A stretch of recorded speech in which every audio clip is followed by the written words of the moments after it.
Funding for To the Contrary provided by the E. Rhodes and Leona B. Carpenter Foundation, the Park Foundation, and the Charles A. Freoff Foundation.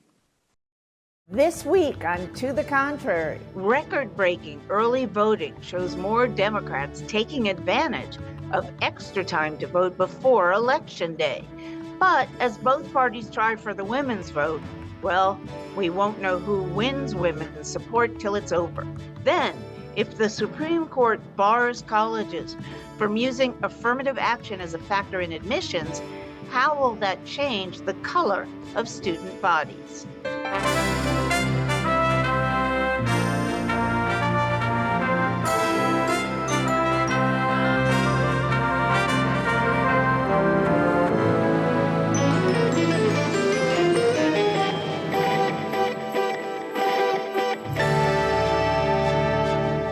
Hello, I'm Bonnie Erbay. Welcome to the Contrary, a discussion of news and social trends from diverse perspectives. Up first, how will women vote? The midterm election will decide which party controls Congress. It could all come down to turnout, as is usually the case.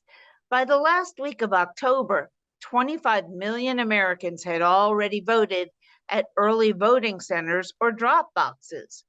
Most of those voters are breaking left, with more Democrats voting than Republicans. For example, in Pennsylvania, 4 times as many registered Democrats cast their ballots as registered Republicans.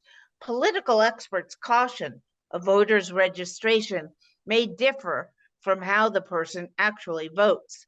A new Wall Street Journal survey shows Republicans gaining support among suburban white women, who make up 20% of the entire electorate. The poll shows this group favoring GOP candidates by 15 percentage points, a major swing from August polls. And the reason appears to be the economy. When asked what motivates them to vote, 34% said inflation and rising prices. 28% said threats to democracy, and 17% chose the Supreme Court Dobbs decision overturning Roe v. Wade. And a new Change Research national poll of Black women reveals they are highly motivated to vote and overwhelmingly cite pocketbook issues, reproductive rights, and violence. Joining me today are former Congresswoman Donna Edwards from Maryland and Nan Hayworth from New York, Democratic strategist Hilary Rosen, and from Prager University, the host of Unapologetic, Amala Ekpunobi. So Donna Edwards, let's start with you. Who are women going to vote for? Who's going to get the women's vote? And we know, of course, that breaks down into white married suburban women, white lower income women, women of color, different kinds of women of color, etc. How are women voting this year? Well, you're right, Bonnie. Women are not a monolith. And so I think that we do have to look at each of these categories of women to figure out who's going to show up to vote. What we do know is that there are higher registration numbers for women, particularly young women, this year that resulted from the Dobbs decision. These are voters who've never voted before, so I don't think that we can predict what they're going to do, but they were certainly motivated right after that Dobbs decision. There's no question that the economy really plays with all women. Women are the ones who are the keepers of the purse strings in their households. But I think that women are also capable of thinking about a couple of things at once, because they recognize that abortion rights are their economic rights. You know, whether they decide to have a child or not, or when, is an economic decision. And so if they're looking at their pocketbooks and they're looking at abortion, they are capable of holding those two thoughts at the same time. I agree with Donna very much about the ability of women to keep many issues in mind at once. That's absolutely true. We can't assume what people will do, even based in this remarkable year, on their voter registration. And there is a crucial importance to getting out the vote for all of us who care about the results for our constitutional republic. So I agree with Donna. I do think that the parental rights movement is gaining rapidly in strength. And I think that's one of the key factors that's motivating this swing that's been found among suburban women in particular. A lot of those folks are parents, the soccer moms of old. So I think that's going to be a decisive factor, perhaps, in a lot of elections, especially congressional and local elections across the country this year. Do you agree with the polls that are showing, it was a Democratic cakewalk in August, but now in November, it's going to be almost like a Republican cakewalk? Do you think it really shifted that much, or is there something wrong with the polls? This is a midterm election. I think you can't ignore history, and you can't ignore, how unpopular the president has been all year, and how every poll showed that people thought the country in the majority has been going in the wrong direction. So when you take those factors in, I think the Democratic euphoria after some important legislation passed and after Dobbs, I think is kind of misplaced. Look, there are a majority of women in this country, because we know from the polls, who don't want to be voting for anti-choice candidates, but they are sick of inflation. They are frustrated by shouldering the burden of the pandemic by educating their kids. They're worried about the achievement gap.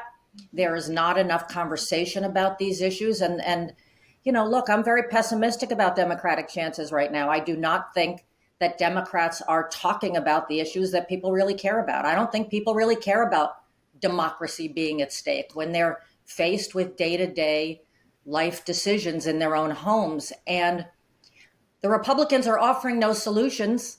They're not. They're just carping. But you know what? People are feeling a little kind of complaining. And when you have a change election in a midterm, the burden ends up being on the party in power to offer a pathway. And I just worry that Democrats have not offered the pathway. We are not meeting voters where they are. Amala, I listened to talks of Democrats, holding on to the Senate.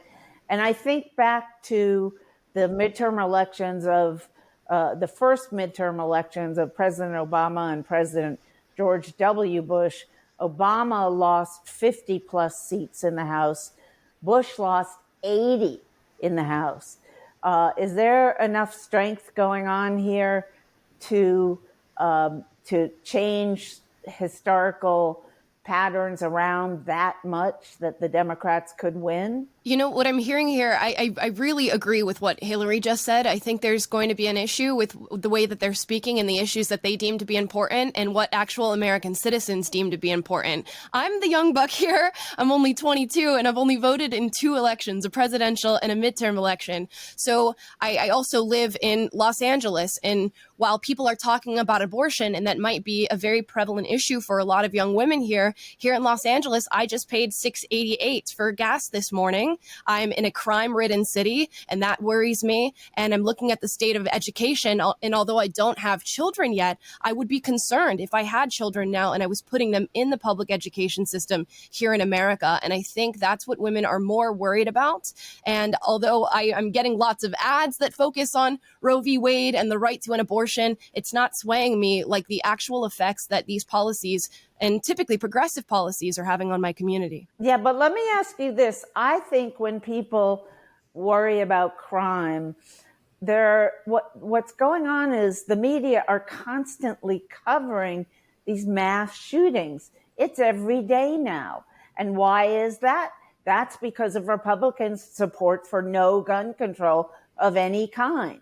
So I disagree. So living here in Los Angeles, I actually work with police officers here in South Central in Watts, one of the most dangerous communities that you can live in here in the United States. And we've seen progressives usher in not only the defund the police movement, but also progressive. Wait, Amala, that thing has gone nowhere. And there, for example, Jim Johnson, the incumbent senator, from Wisconsin is running ads about how his opponent, who's the lieutenant governor, Mandela Barnes, supported defund the police. There are very few Democrats dumb enough to support defund the police. It's a minor movement. But the messaging is there.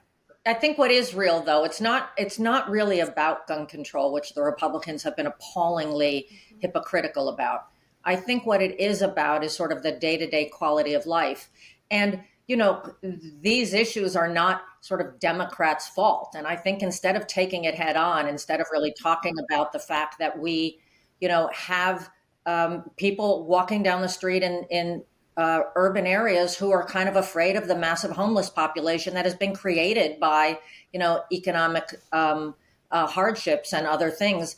We need to have this broader conversation. What we are facing is this kind of disconnect. Is crime connected to gun control, or is crime connected to sort of worrying about getting punched on the subway? And we're not meeting voters where they are. But it wasn't Democrats who increased the homeless population. It was Ronald Reagan who sprung them from the asylums, said they have freedom too, and they should be able to do what they want. And guess what? They ended up on the street, and that's never been changed on a federal. I don't think this is the Democrats' fault. And in my view, one of the problems we are facing is that our president is way too defensive about what is happening right now, because there are many things that are not the president's fault. Inflation right now is the Fed's fault, not the president's fault. But that's not true. It's actually the world's fault. What we need to have right now is a conversation that says we understand what is happening and we need to work together on solutions. And that's the conversation that is not happening. Democrats have a story to tell on crime, and I think what I see are too many candidates who want to run away from or hide from the conversation. If you look at the legislation that Democrats have passed, it's true, the first gun safety legislation in 30 years, but it's also true that there was more money going into good policing that came out in it. So I think the important thing is to acknowledge where voters are and what they're feeling in their communities, and to come back and say, these are the kinds of things that we're doing to help solve the problem. But to run away and not have the conversation at all means that you're ceding the argument of who's better placed to deal with crime to the other side without even putting up a fight. And I think that is a frustration that voters have. But if you look at the example of New York City, when I lived in New York City under Mayor Dinkins, and my husband and I were in medical training, and New York City was crime-ridden at that time. It wasn't as frightening as it is now with the so-called bail reform law that has so handicapped our judges in terms of detaining people who are dangerous and likely to commit further crimes. And unfortunately, we are seeing literally a death toll across the state of New York because of that. But when Mayor Giuliani took office, he and Bill Bratton instituted a quality of life, sort of ground up, small crime leads to bigger crime strategy. And indeed, under Mayors Giuliani and Bloomberg, New York became a much more vibrant, much safer city that invited people in. That is not the New York that we see today. It is directly attributable to policies that have happened under Mayor de Blasio and unfortunately Mayor Adams as well. He has not been able to stem this tide. I'm going to call audible on that. Look, there is no question that street crime is the responsibility of local mayors, but the resources that they get, the federal laws that they are subjected to. Look, Donald Trump oversaw the largest, criminal justice reform bill we've seen in, decades, with his son-in-law Jared Kushner, that got people out of jail, that allowed people to, have bail reform. That has nothing at all. That has nothing to do with the New York law. There's just no scenario where crime is caused by a single party. Okay, but before we run out of time, last question to you, Amala.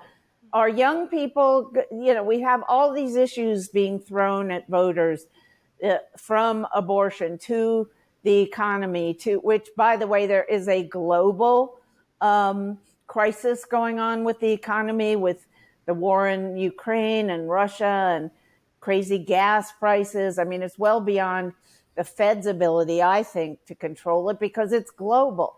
China is going into a deep recession.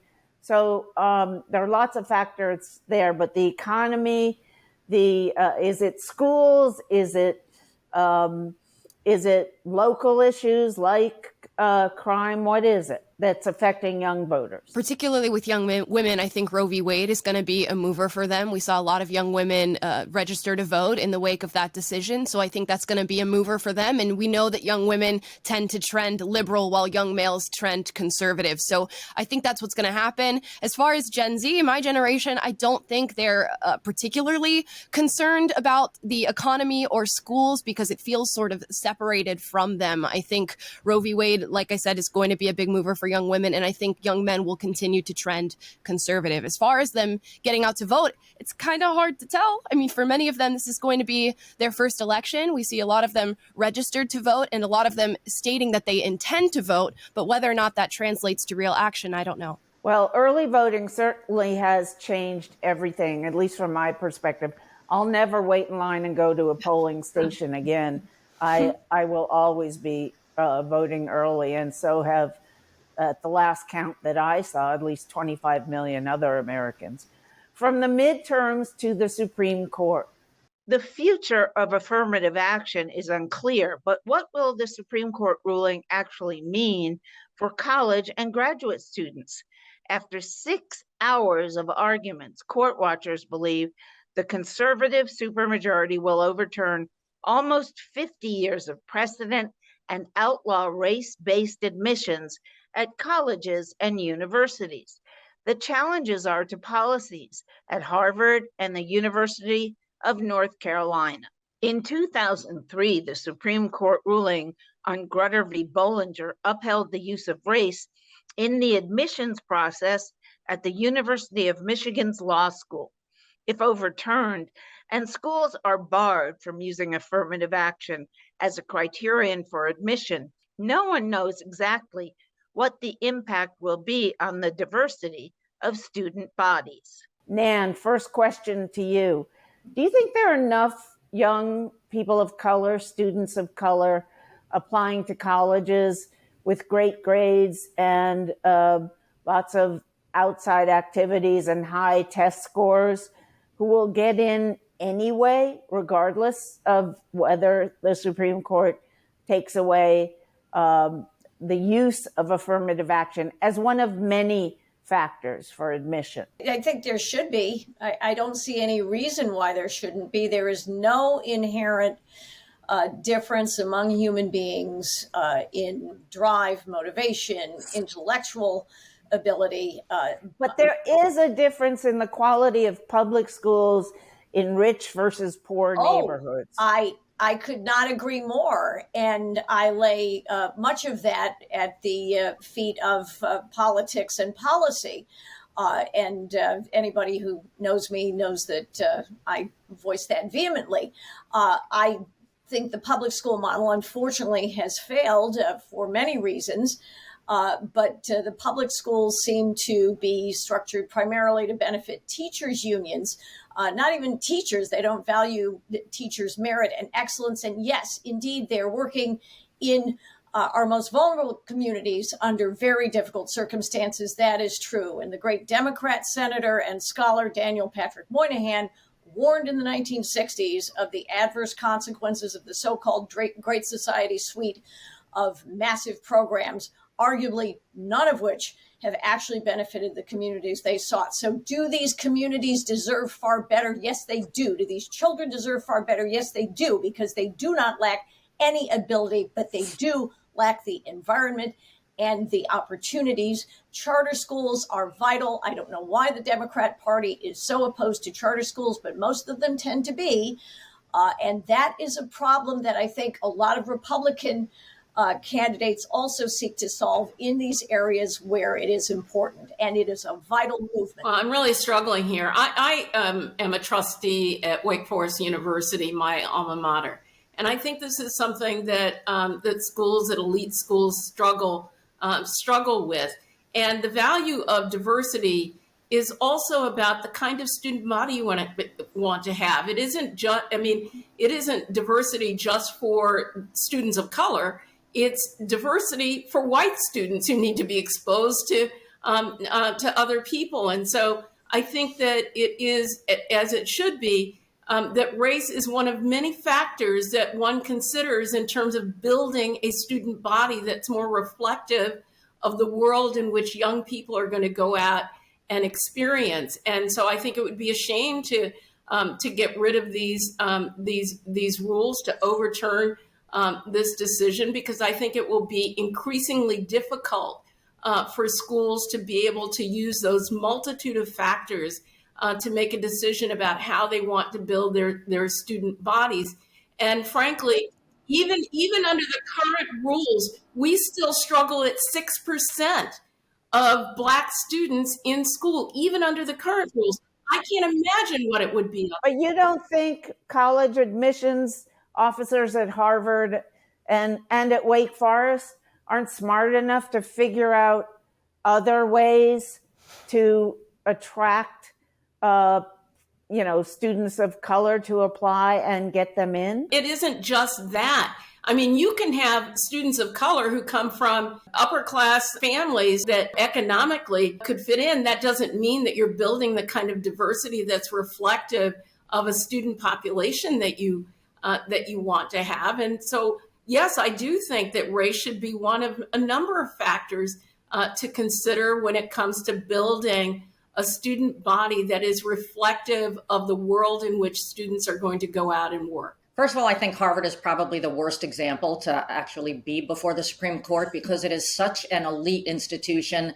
Their endowment is, so many billions of dollars. They could pay for every single student to go to school there for the next 50 years and still have billions left in endowment. So, and schools like that deliberately keep their student body small. So I almost think it's better to think about this more broadly. I actually also sit on the board of a university, proudly an HBCU. We don't suffer from worrying about lowering standards or thinking about students that way, but it is important to think about the broad diversity of your student body. And I think a Supreme Court that changes these rules, it's not that we're going to disadvantage a student. What you're going to do is just set up litigation after litigation after litigation against universities who are trying to create the best education environment for their student population as they can with the resources that they have. And so higher education is difficult enough. The admissions process is difficult enough to sort of hamper people with this kind of false narrative that race shouldn't be a factor, but gender might still be a factor, or economic status is still a factor, or other things. It just makes no sense to sort of take out one element to allow you to think holistically about the student body and education experience you're offering. I am very much against affirmative action. I think it's wrong to discriminate against people on the basis of race, and that is what is happening with that Asian minority that you mentioned. We're talking about a group of people who are performing well above academic standards and are being met with a lot of struggle when applying to colleges. Now, the average Asian student has to get 450 points higher on their SAT than their Black counterparts just to get into the same college. So clearly, we are discriminating against a minority group. And I think it's important to remind ourselves that affirmative action was ushered in to make up for past discrimination that the United States put Black Americans through and people of color through. But the Black people who are benefiting from affirmative action in this country right now are by and large Black immigrants. So people who were never affected by the history of Jim Crow and of that prior discrimination. Well, look, Wake Forest is not Harvard, but we're a top 30 school. That is not my experience at all. And frankly, this idea that somehow or other you can have a completely blind admissions process where you're not looking at a number of factors that a student brings to that student population to figure out how it is that you want a class or a group of students to be to fit into your school is ridiculous. And I think every school should have the ability to consider race along with a number of factors, gender and income and a whole range of factors. Which is what they do now, Donna. And that's exactly the point. It's like you don't want a student body of all chemistry students. You don't want a student body of all women or all men. There's very little evidence that actually shows that this has penalized people. This has become a sort of, This is false. conservative mantra. It's not about affirmative action. It's about thoughtful admissions, creating the diverse education experience you want to offer your students. If race is thrown out as you can't even use it as a factor. Can you use zip codes as a factor? Can you use family income as a factor? You do. All of those things are used. I mean, that's the point that Hilary is making. All of these factors are used. Why not race as one of them? Because race means nothing to who you are as an individual. Gender is a factor. You don't want a class of all men because that isn't reflective of the kind of experience that you want to expose students to. And so if all of these other things can be factors, why not race? All right, that's it for this edition. Keep the conversation going on Twitter, Facebook, and Instagram, and visit our website, pbs.org/to the contrary. And whether you agree or think to the contrary, see you next week.